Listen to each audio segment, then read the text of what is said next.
grew up next to a foster family as a child, and I just thought that was the neatest thing ever. I would just see their huge family that was so open and so loving to all these kids that came to their door. And I was inspired as a young child that that was what I wanted to do. And I have to say that the payback for doing that for me has been far, far greater than anything I've given. I've had so many amazing people enter my life through foster care.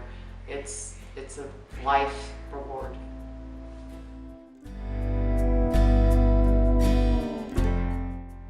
I think one of the biggest misconceptions about foster care is that foster parents get into it for the money. I think another misconception is that all the kids are socially awkward, or they're bad kids, or that foster homes are run like institutions or a family, and we all feel like we're a family. And that carries on just as it does with your own biological children.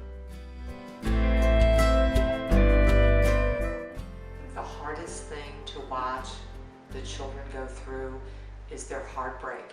They always have hope. They always have hope that their parents are going to fight for them, their parents are going to get them back, and they're going to all live together as a happy family. And so often that never is the case. And to watch their hopes and their dreams die day by day, it's painful for them, and it's painful for me as a foster parent.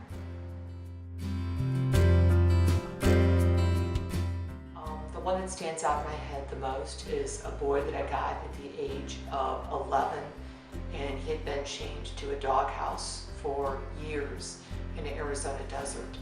And to watch him try and overcome that was just devastating. It was just so sad to see a boy that had been treated like an animal.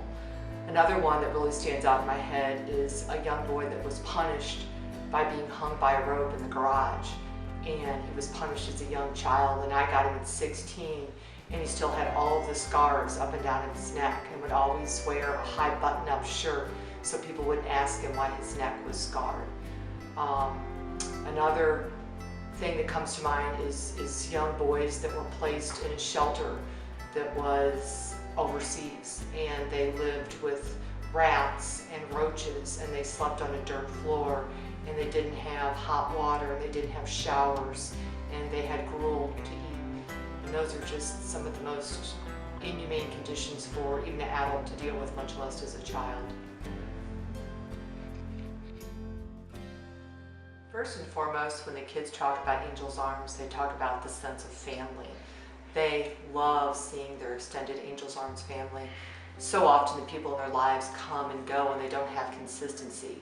But with Angel's Arms, they get to see and interact and feel the love of the same people on a continual basis, and that's just been life-changing for them. Angel's Arms has also allowed the children to participate in a lot of activities that I could not otherwise afford as a foster parent. Everything from football to cheerleading to camps to honors choir, many things that just would be beyond my means.